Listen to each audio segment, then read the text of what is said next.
Welcome back to the video. We're gonna now just do a little cleanup of some of the smaller trades after we deal with all the big ones.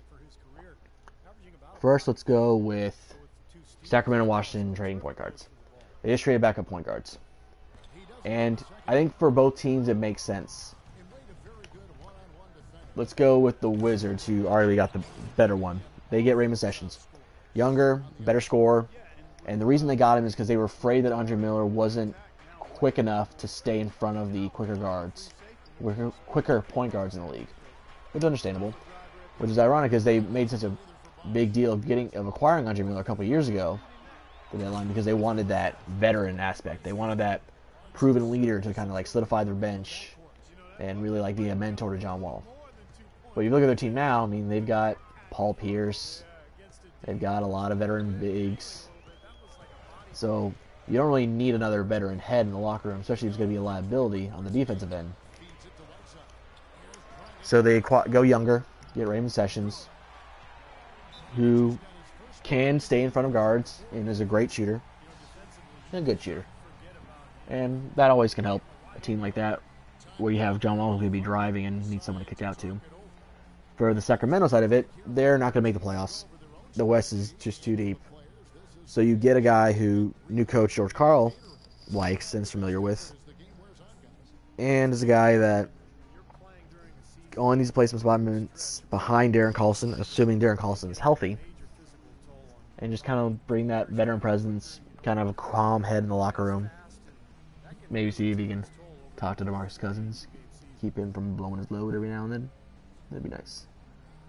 Next we'll go to Philadelphia acquiring JaVale McGee.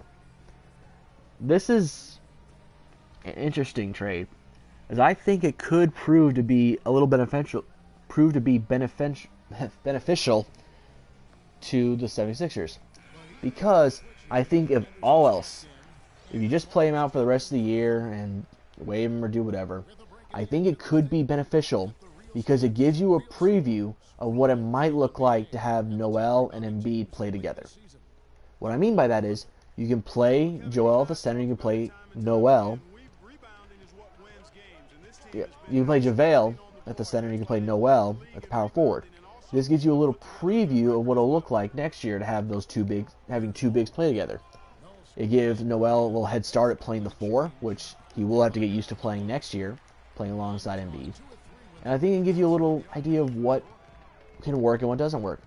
So for a team in Philadelphia who I still don't really know what they're doing by trading away Carl Williams, this trade might prove to be beneficial to them as they can kind of tweak with their lineups and figure out what works and what doesn't work. If they choose to look at it that way, not just as we're just going to take JaVale and do whatever, maybe we'll get some cool dunks, maybe we'll get healthy enough to do that. I think it could be a true educational experience for them to really learn more about their team. Of course, that could not be on their mind at all what they're thinking, but I thought that was an interesting idea. Alrighty.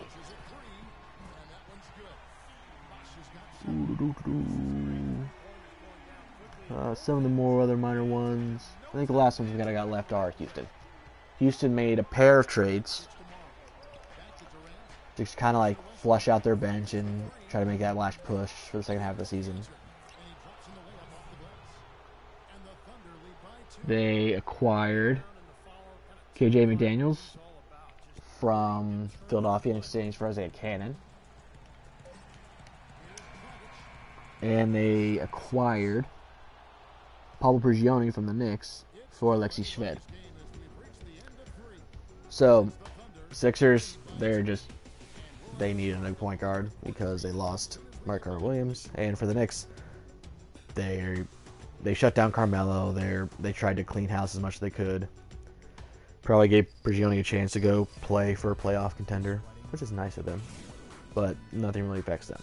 For Houston, what it does is it just gives them a change of field. You get a internationally veteran point guard in Paul Prigioni, even though he's only been in the league for a couple of years. You get an internationally experienced and weathered point guard to kind of help out behind Patrick Beverley. And you get Katie McDaniels from Philadelphia, who's had a decent season. A young little scorer. Can bring some youth and energy to that bench. Who knows how he can help out. Something like that. So, all in all, that basically sums up all the trades. So, what does that impact? How does that impact the league going forward for the rest of the season? Well, the interesting thing is for the Miami Heat, I thought it made the biggest impact on them because I thought it made them not necessarily title contenders in the East, but at least made them, they're not going to be an easy out. They're going to be a tough play. So, I don't know if any teams are going to be excited to play them in the playoffs. However, with the recent news about Chris Bosh, and for those of you who don't know, he's been possibly diagnosed with blood clots. They're getting some other opinions, but they could be missed the rest of the season. They don't think it would be life-threatening because there are other players who have played through that. But it's a scary moment for him, also for the team. And if he does end up having to sit out the rest of the season, it does hurt their chances. Because the whole point of bringing in Dragic was it gave you a complete starting five. It gave you a complete starting five while giving up a little bit of flexibility on the wings. Because by getting rid of Danny Granger, you lose that kind of insurance wing player. In case Wade or Dang has missed time, which they probably will. But in return, you got a solid starting five, so you knew what you're throwing out at the beginning of the game, you knew what you're throwing out at the end of the game. So you lose Bosh, you lose your big post presence, you lose your big man scorer, and it hurts your chances. I think they'll still make the playoffs, but they definitely won't be as scary as they were before.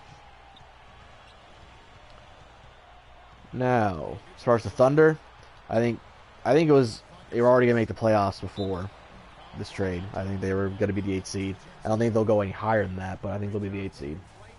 And I guess, like I said, I was trashing the trade, but it does make them, I guess, a little bit more complete. I think still defense is the issue for them. They've got a couple good defenders, especially in Ibaka and Westbrook, stuff like that. And they play more of a team defense, but I think they'll miss having that extra one or two defenders come off the bench and kind of like take some fouls and rough up some people. I think especially, if anything, it'll make, if it's a Thunder Warriors first round, it'll be a very exciting shooting fest between the two.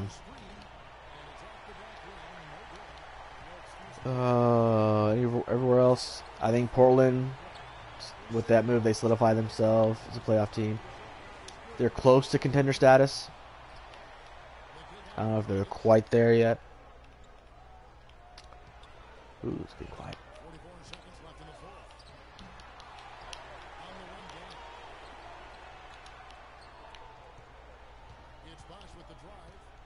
Sorry. Trying to win. Oh no. Not a backer. I got it blocked.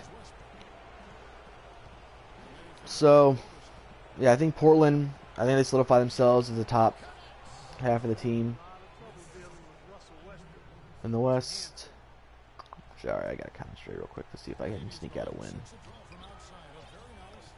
Let's see if I can sneak it out.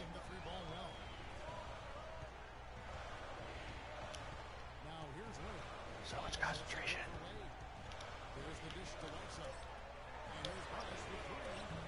Oh, really? Oh, that hurts. That one hurts. Usually that makes that. Oh, well. So, I think Portland solidifies themselves. I think they will be a top 4 team. They'll be a tough playoff team. I think Utah did what I thought they were going to do in my video. I thought if they trade